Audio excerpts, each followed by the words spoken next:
Now, ever since that DeAndre Hopkins trade 3 years ago, the Texans have been a symbol of, well, losing and incompetence. But I gotta say, I really like their offseason, and I do believe that heading into 2023, the Houston Texans can surprise a lot of people, and I truly do believe that they can, in fact, make the playoffs in 2023. So let's break it down in today's video. But before we do get started, of course, hit that like button if you end up enjoying the video, since it really does help out the channel.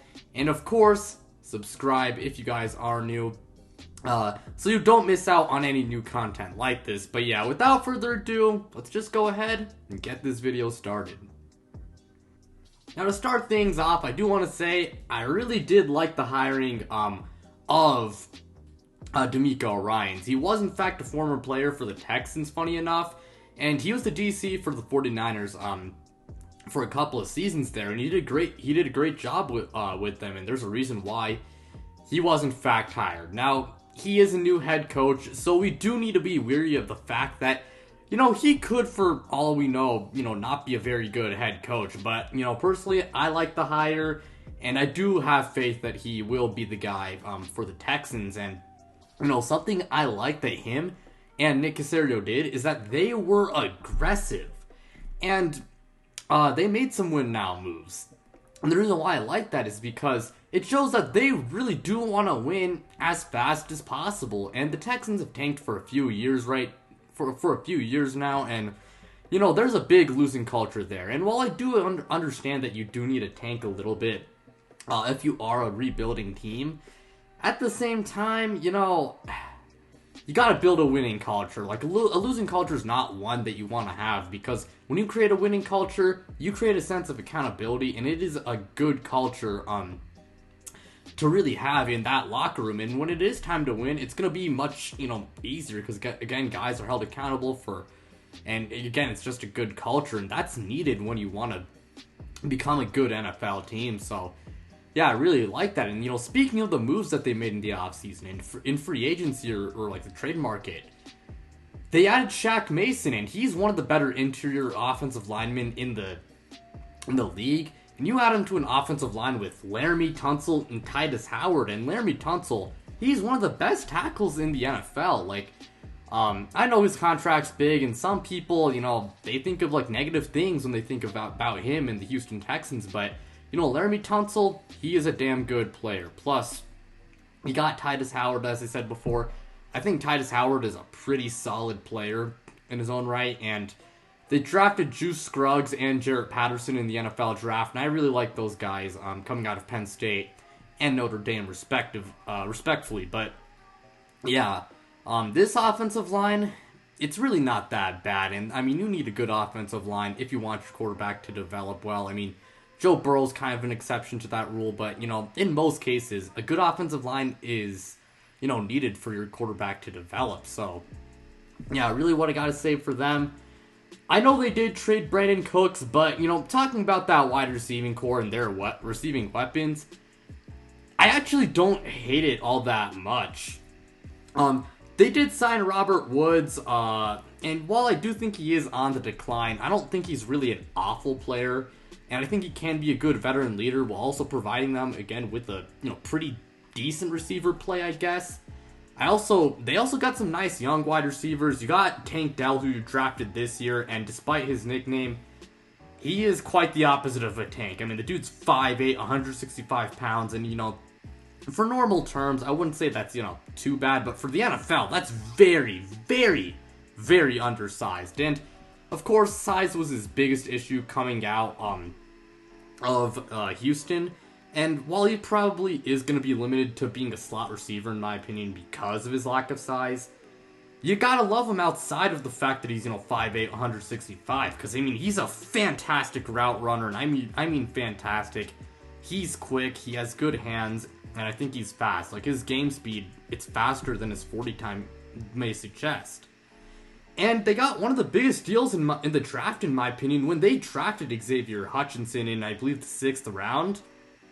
He might have been a 6th round pick, but I mean, this man, he's really good. I thought he was worthy of like a day 2 selection, because He might lack speed, and he's not super, like, crazy explosive, but he's big. He's like 6'3", 205, I believe. I'm not sure about his weight, but I do know he's 6'3" and over 200 pounds. He's a great route runner, and he can separate really well, which is pretty surprising for someone of his size. But yeah, I think Xavier Hutchinson, maybe in his first year, he doesn't get a whole lot of opportunity, but later on, I think he is going to develop into a really good wide receiver for them.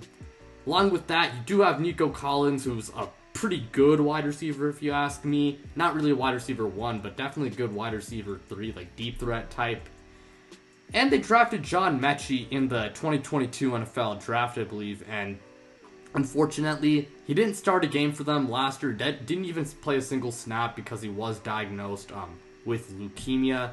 But yeah, I think he's playing this year, and I'm glad that, you know, he's playing after being diagnosed with leukemia. It's a really good, nice story to hear. And yeah, John Mechie, similar to Xavier Hutchinson, he's not super fast, but he's a great route runner and really good at separating. He's just not quite as big. He's like 5'11", 190 something. I don't remember his exact weight, but yeah. And the team did sign Dalton Schultz to a bargain deal in free agency, and a lot of Cowboys fans, they're gonna hate on him, but Dalton Schultz, if you ask me, I think he's a pretty good tight end. Like, you can do worse than him as your starting tight end, you know, not an amazing blocker per se, but he's a pretty good pass catcher, which is nice. And of course, that ground game, as we know, it's going to be amazing. You got Dameon Pierce, who was one of the best rookie running backs last season, and if he can stay healthy, I think he's going to be in for a breakout season and establish himself as one of the best running backs in the league. You got Devin Singletary, who you signed as a backup. I think he should make for a fine one. And of course, capping out the offense, you got Mr. C.J. Stroud. Yeah, C.J. Stroud. I liked him coming out of Ohio State. Now, he was my quarterback 2, not my quarterback 1. I like Bryce Young a little bit better. But that said, C.J. Stroud was still extremely good coming out of Ohio State. Had a good arm, pretty good accuracy, and his mobility, it's not like crazy. It's not like Anthony Richardson or Will Levis, but he can make a little bit of he can use his legs a little bit. My biggest concern with him again was, like, you know, the way he handles pressure isn't always the best. He definitely showed flashes that he can handle pressure well, like in that Georgia game. But, you know, outside of that, you know, he does struggle with that. And along with that, I did feel like he missed a few throws that he could have made. And, you know, at Ohio State, I mean, this is not to say that he's a bad player. Again, I think he was great, but, you know, he did have a great supporting cast. But yeah, C.J. Stroud, extremely good. I really liked him coming out of Ohio State. I think the team he has with the Texans is not that bad. And he is a rookie, so I don't expect this guy to play like a top 5 quarterback right off the bat. And there will be growing pains, but again, I think he's going to be in for a pretty good rookie season. I think he'll be like about a league average quarterback this year, but I do think he will develop into being a top 10 quarterback one day for the Texans. So, yeah, really what I got to say for the offense, I like it a lot, honestly. Now, defensively, this team also did make some nice additions to their squad. You signed Denzel Perryman, who isn't the best in coverage, but he's a really good run-stopping linebacker. You signed Jimmy Ward. I think he is a good safety, and, you know, he is coming over from San Francisco, so he has a lot of familiarity with D'Amico Ryans. And right after selecting C.J. Stroud, one of the biggest surprises, like one basically no one saw coming, is that they traded up to number 3 to grab Will Anderson. Now, they did trade their first-round pick in the 2024 NFL Draft. Some people didn't really like the fact that they traded up to pick 3. But if you ask me, it really wasn't that bad of a trade. Like, they still have the Browns' first-round pick next year. And Will Anderson, while he's not perfect by any means, I think he's by far one of the best edge rusher prospects of the last 5 years. And he was arguably the best player in the draft in 2023. And I do believe that he will be in the Defensive Rookie of the Year conversation all season long. And I do believe that, again, he's going to be one of the best edge rushers in the league one day. Plus, you drafted Henry Toto, who I think he was a pretty good linebacker prospect. You also had Jerry Tillery on the edge. Not Jerry Tillery. Jerry Hughes off the edge. And he had a career season in 2022. And while I don't think he really will replicate that, I think he can be a contributor on that team. And he's going to provide some nice veteran leadership. Plus, they got a nice third edge rusher in Jonathan Greenard, who he did miss a lot of 2022 with injuries, but he's not far removed from a good 2021 season, so maybe he does. I don't think he's putting up 14 sacks or anything like that, but I think he can provide them, I think he can be a good player for them, certainly. You also got Christian Harris and Derek Stingley. God, I'm mixing up the names. Sorry about that. But yeah, Christian Harris, I thought he had a decent rookie season last year. And Derek Stingley, he didn't miss half of 2022 with injuries. But I actually thought his rookie season it wasn't bad. And I think it does get overshadowed a little bit. And I do believe that he is only going to get better as he gets more experienced as a player. Plus, Desmond King and Steven Nelson, older players, not exactly young, but they're decent players in their own right. And lastly, Jalen Pitre, he was one of the best rookie safeties last year, and he's going to blossom into one of the best safeties in the league. And this defense, yeah, it's not like the 49ers or the Eagles or like the Patriots, the Bills, Dolphins, Jets, etc. It's not top 3 or anything like that. But I do believe that they can be a pretty good unit defensively. Like, there is a lot of young talent and there is also some established, good veteran talent. So if DeMeco Ryans is a good head coach and brings can really, use his defensive mind to, make this defense, I think he can make this defense good. That's really what I'm trying to say. So, yeah, what I gotta say for that defense.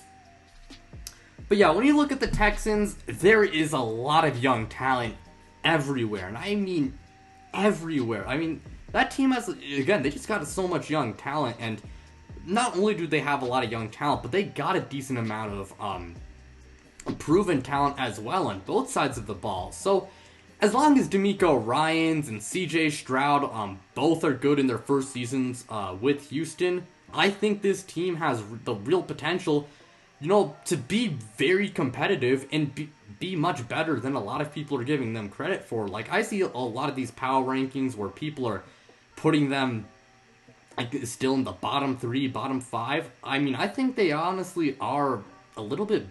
I think they're better than that. I really do believe that. You look at that division as well. Their division, it's not good. The AFC South, it's one of the worst divisions in the NFL right now. I think you can argue the NFC South is worse, but you look at that division. The Jaguars, they're going to be pretty good in my opinion. They are the favorite to win that division. I would probably pick them at the moment.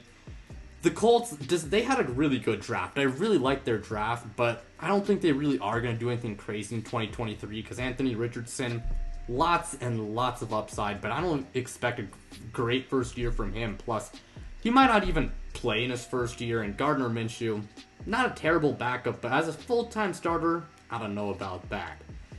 And the Titans, I don't want to completely rule out Mike Vrabel, but I will say I don't think they're going to be anything amazing this year.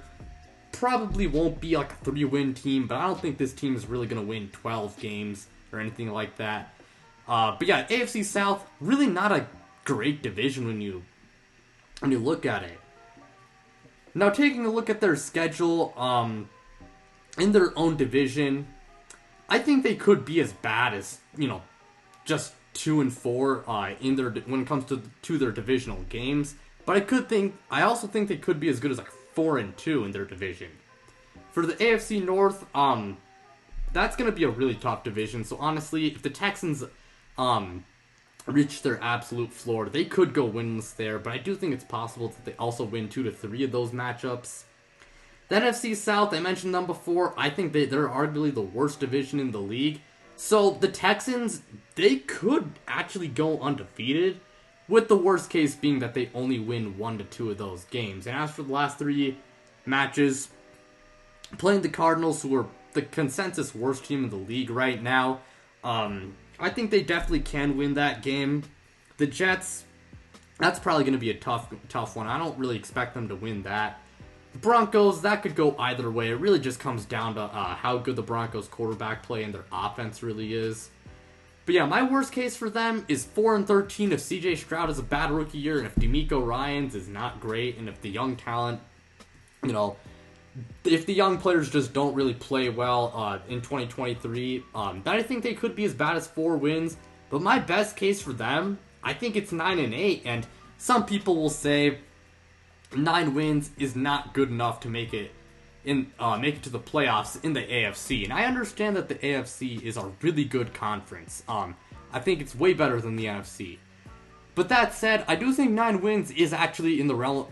I think it is possible to make the playoffs as like a 7 seed with 9 wins. I mean 9-10 wins. Yeah, that sounds reasonable. And again, I really do believe that the Texans can, win 9 games. I mean, yes, there's a lot of young talent, and I understand that they got a rookie quarterback, but I do believe in CJ Stroud. I do believe in DeMeco Ryans, and again, I do believe in the plethora of young talent they have, and I do think that the veterans and proven talent that they have on their roster right now, they will make an impact on this team. I really do believe that, and I think the Texans, again, they're going to be way better than expected, and I do think that, if they can win 9 games, and, let's say like a few teams disappoint for whatever reason, I think it's very possible that they actually find their way into the playoffs. So, really what I gotta say for this video, thank you guys so much for watching. It really means a lot to me. Again, like, subscribe, do all of that. And yeah, you guys can feel free to check me out on social media, because the links to my Twitter and Instagram, they are in the description below. But yeah, without further ado, you guys, I'm out.